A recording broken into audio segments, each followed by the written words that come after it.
Hi everyone and welcome to all. अभी recently CGPSC का जो एग्जाम हुआ था 22 फरवरी 2026 को जो सीजीपीएससी का एग्जाम हुआ था उसका जो फाइनल रिजल्ट है, मतलब प्रीलिम्स का जो रिजल्ट है उसको रिलीज किए गए हैं, जिसमें से टोटल 3991 जो स्टूडेंट है उसको मेंस में यहाँ पे लिखने दिए जाएगा मेंस में। और मेंस का एग्जाम यहाँ पे डेट भी अनाउंस हो चुके हैं, जो कि 17, 16, 17, 18, 19 मई को यहाँ पे एग्जाम कंडक्ट किया जाएगा। ठीक है, तो ये तो यहाँ पे प्रीलिम्स का एग्जाम डेट आउट हो चुके हैं। एग्जाम डेट जैसे आउट हुआ तो यहाँ पे दो कंडीशंस बनेंगे और कई स्टूडेंट के यहाँ पे मैसेज भी आए हैं। तो यहाँ पे दो तरीके के कैंडिडेट्स यहाँ पे मिले। कौन कौन से कैंडिडेट, वो ये रहा। एक कैंडिडेट ऐसे रहे जो कि यहाँ पे सफल हो गए, एग्जाम को पास कर लिए, प्रीलिम्स को क्वालिफाई कर लिए। सेकेंड स्टूडेंट ऐसे रहे जो कि असफल रहे हैं, जो कि प्रीलिम्स का जो कट ऑफ है उस कट ऑफ को यहाँ पे पार नहीं कर पाए। दो तरीके के स्टूडेंट हैं, दोनों तरीके के स्टूडेंट को क्या अब नेक्स्ट करना चाहिए इसके बारे में पूरा वीडियो होने वाले हैं, डिटेल के साथ यहाँ पे देखने वाले हैं। तो पहला कैटेगरी के स्टूडेंट है वो हैं जिन्होंने प्रीलिम्स एग्जाम को यहाँ पे पास कर लिए हैं। तो जिन भी स्टूडेंट ने प्रीलिम्स 2025 का जो एग्जाम हुआ था 22 फरवरी को, तो प्रीलिम्स को एग्जाम को क्वालिफाई कर लिए हो तो सबसे पहले तो कॉन्ग्रेट्स। ठीक है, जितने लोगों ने जो है सफल कर लिए हैं, प्रीलिम्स को पास कर लिए हैं। अब देखो, एक चांसेस यहाँ पे मिल रहे हैं। प्रीलिम्स क्वालिफाई हो गए, टोटल अब जो है मेंस यहाँ पे लिखने वाले हैं वो है 3921 स्टूडेंट। अब जो चैलेंजेस यहाँ पे फेस करना है ना, वो इन्हीं स्टूडेंट के बीच करना है। बाकी तो प्रीलिम्स एग्जाम को आउट नहीं कर पाए, मतलब आउट हो गए, पास नहीं कर पाए। अब मेन पॉइंट यहाँ पे क्या है कि इतने स्टूडेंट में ही हमें यहाँ पे कंपटीशन है, इतने स्टूडेंट के साथ ही हमें जो है अब कॉम्पीट करना है। और एग्जाम का डेट भी आ चुका है जो कि 16 मई से स्टार्ट है ना। 16, 17, 18 और 19, 16, 17, 18 और 19 मई को जो है मेंस का यहाँ पे एग्जाम है। आज जो है 27 मार्च है, तो लगभग मार्च तो इंड हो गए।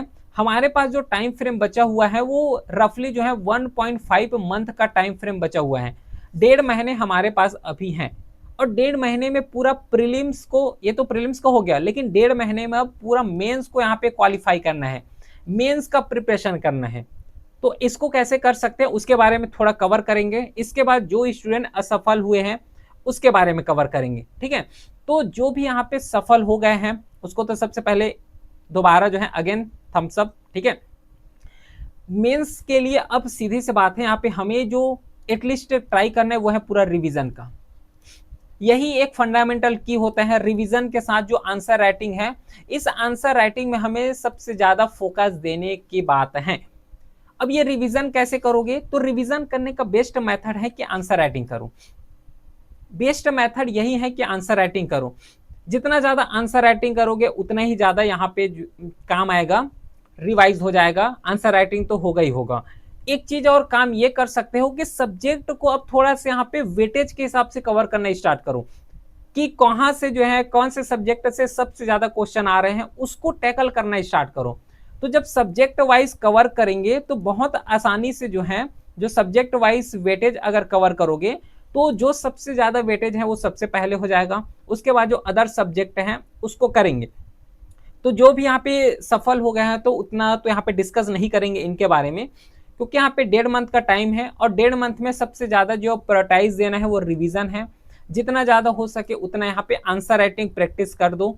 ठीक है, उसी के साथ सब्जेक्ट वाइज वेटेज, जो ज्यादा सब्जेक्ट का वेटेज रखते हैं, जहां से ज्यादा क्वेश्चन आते हैं उसको थोड़ा सा ध्यान देना यहाँ पे है। ठीक है, तो नॉर्मली इतना ही डिस्कस करेंगे जो स्टूडेंट सफल हो गए, लेकिन मेन जो ये वीडियो बनाए गए हैं उन स्टूडेंट के लिए बनाए गए हैं जो कि यहाँ पे असफल हो गए हैं, प्रीलिम्स एग्जाम को यहाँ पे क्वालिफाई नहीं कर पाए हैं। उन स्टूडेंट के लिए जो है ये डेडिकेटेड यहाँ पे कवर करने वाले हैं। देखो, सबसे पहले बात, सफल हो गए हैं तो एक सीरीज बात है कि एक जो निराशा होता है वो आएगा ही आएगा। ठीक है, एक जो निराशा होता है वो निराशा आएगा। ये फील जो है हो रहा होगा, अभी भी हो रहे होंगे कि अभी जो है रिसेंटली एग्जाम का जो है रिजल्ट यहाँ पे अनाउंस हुए, तो लेकिन निराशा हो क्यों रहा है? ये निराशा अगर खुशी में चेंज हो जाए तो, ये निराशा जो है खुशी में चेंज हो जाए तो कैसे इसको चेंज कर सकते हो? तो अब जो है अगर नेक्स्ट अटेम्प्ट देना चाह रहे हो तो नेक्स्ट अटेम्प्ट में क्या हमें गलती नहीं करना, ये चीज में ध्यान देना है। क्या गलती करना वो अलग बात है ना। जब क्या गलती नहीं करना है उसको ध्यान देंगे तो क्या गलती करने का क्वेश्चन एराइज ही नहीं होगा।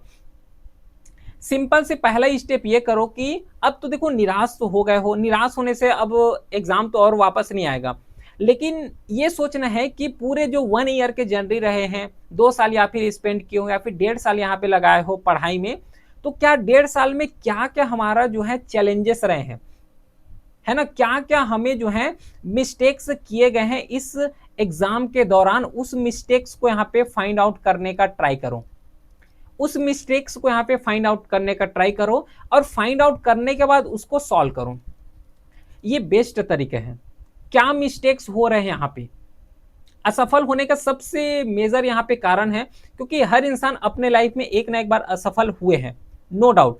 तो असफल होने के बाद जो है अब हमें अगर नेक्स्ट एग्जाम का प्रिपरेशन कर रहे हो तो नेक्स्ट एग्जाम का प्रिपरेशन करने से पहले, स्टार्टिंग करने से पहले ये जरूर देख लेना कि इन 1 ईयर्स में क्या क्या मिस्टेक्स हमारे द्वारा कमिट किए गए हैं जो कि डायरेक्टली इनडायरेक्टली एग्जाम का रिजल्ट में इंपैक्ट पड़ा है। तो ये पहला पॉइंट है, ठीक है। पहला पॉइंट ये है कि जितना भी मिस्टेक्स हैं उसको फाइंड आउट करो, फाइंड आउट करने के बाद इंप्रूव करो, उसको सॉल्व करो। फिर सेकंड जो यहाँ पे गलती हो रहा है कि जो इंप्रूवमेंट है उस इंप्रूवमेंट को अपने ऊपर जो है इंप्लीमेंट करो, जितना भी इंप्रूवमेंट कर सकते हो।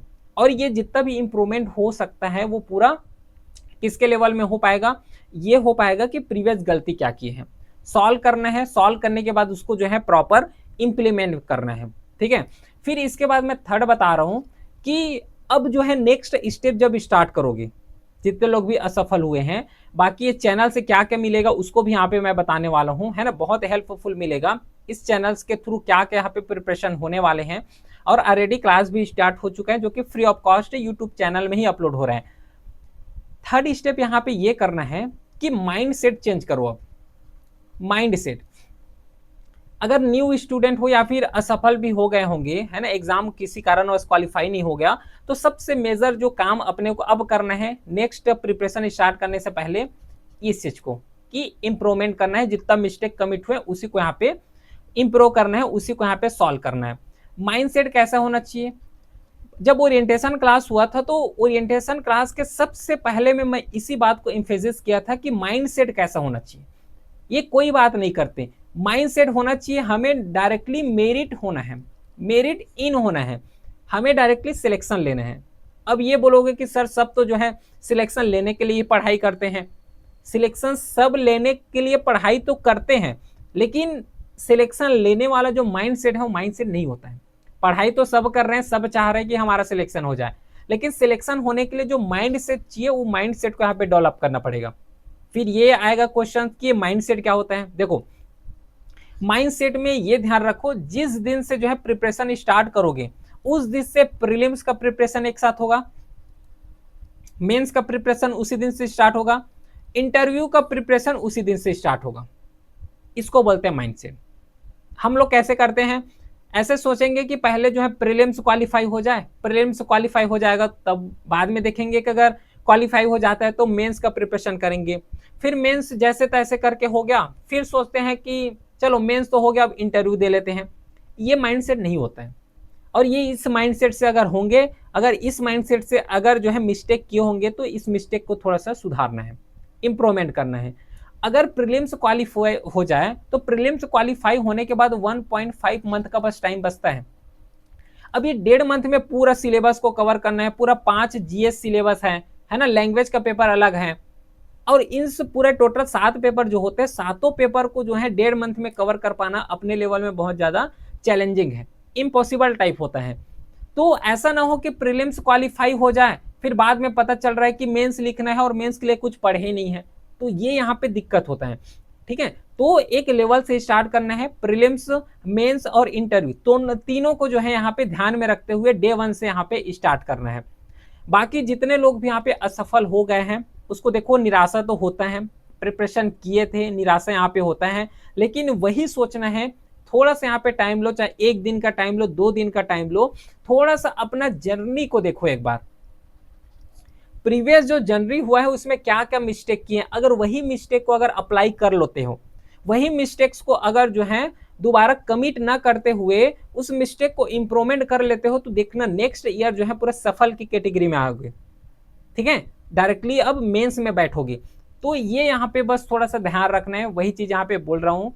बाकी देखो कुछ यहाँ पे इनिशिएटिव लिए गए हैं, अभी भी इनिशिएटिव चल रहे हैं।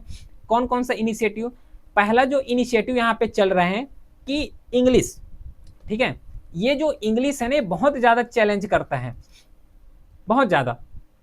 प्रीलिम्स में भी आ जाते हैं, सी सेट वाला में साइनो एंटो करके पूछ देते हैं, मेंस में आता ही आता है। ठीक है, तो इसके लिए क्या है कि टेलीग्राम चैनल में 2 इनिशिएटिव चल रहे हैं। 2 इनिशिएटिव कौन कौन से हैं? एक वो जो है वोकैबुलरी बूस्टर, और दूसरा जो चल रहा है वो है इंग्लिश बूस्टर। तो जिसको भी इंग्लिश रीड करने में बहुत ज्यादा प्रॉब्लम आते हैं, है ना, तो उसके लिए इंग्लिश बूस्टर है। वोकैबुलरी बूस्टर में जितना भी सिनोनिज्म जो समानार्थी वाले होते हैं, सिनोनिज्म, एंटोनिज्म, वन वर्ड सब्स्टिट्यूशन, जो कि प्रॉपर द हिंदू हो गया, इंडियन एक्सप्रेस हो गया, वहां से वर्ड को पिकअप किए हैं, ये एग्जाम में बहुत ज्यादा हेल्पफुल करेगा। अगर डे 1 से इसको फॉलो करते हो, डेली अपलोड हो जाता है, तो ये एग्जाम में बहुत ही ज्यादा यहाँ पे हेल्पफुल होते हैं।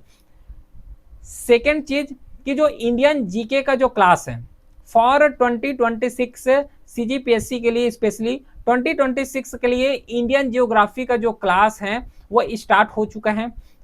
ठीक है, टेलीग्राम चैनल में नोटिफिकेशन भी आ जाते हैं, यूट्यूब में स्टार्ट हो चुका है इंडियन ज्योग्राफी का। थर्ड जो है रीजनिंग का क्लास, ये भी स्टार्ट हो चुका है। ठीक है, तो जो इंडियन जीके है, रीजनिंग है, मैं ही यहाँ पे कवर कराने वाला हूँ। तो जो इंडियन जीके जो ज्योग्राफी है स्पेशली, तो इंडियन ज्योग्राफी का क्लास ऑलरेडी स्टार्ट हो चुका है। रीजनिंग का क्लास भी स्टार्ट हो ही गए हैं, आज जो है फर्स्ट क्लास हुआ है उसका, है ना, यूट्यूब में। तो अभी एट प्रेजेंट इतना इनिशिएटिव है, लेकिन आगे जो है पूरा ये इनिशिएटिव एक्सपांड होते चले जाएगा और ये सब का नोटिफिकेशन टेलीग्राम चैनल में अपलोड हो जाएगा। तो ये जो है रनिंग में है। ठीक है, ये इनिशिएटिव यहाँ पे चल रहे हैं। बाकी जितना भी असफल हुए हैं, है ना, तो ये कुछ पॉइंट यहाँ पे डिस्कस किए हैं, इस पॉइंट को यहाँ पे ध्यान में रखना है। बाकी कोई भी क्वेरी हो तो व्हाट्सअप नंबर है, वहाँ पे मैसेज कर सकते हो, लिंक डिस्क्रिप्शन में दिया हुआ है। उसी के साथ टेलीग्राम चैनल का भी लिंक डिस्क्रिप्शन में है, तो वहाँ पे जो है मैसेज कर सकते हो। कोई भी क्वेरी हो, प्लस जो नोट्स है, पीडीएफ है, सब टेलीग्राम चैनल में अपलोड हो ही जाता है। फिर मिलते हैं अब क्लासेस में, तब तक के लिए thank you, well done, have a great day.